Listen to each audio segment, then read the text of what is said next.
আল্লাহর ব্যাপারে নিরাশ হবেন না, তার দয়ার প্রতি আশা হারাবেন না।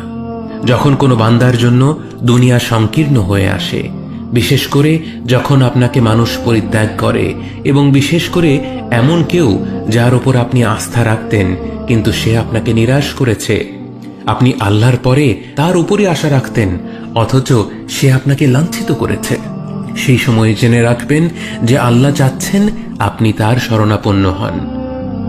এই পৃথিবীর সবচেয়ে সুখী মানুষ হচ্ছে সে যে আল্লাহর দিকে তার মুখ ফেরায়। এই পৃথিবীর সবচেয়ে সুখী মানুষ সে যে আল্লাহর কাছে তার হৃদয় সমর্পণ করে।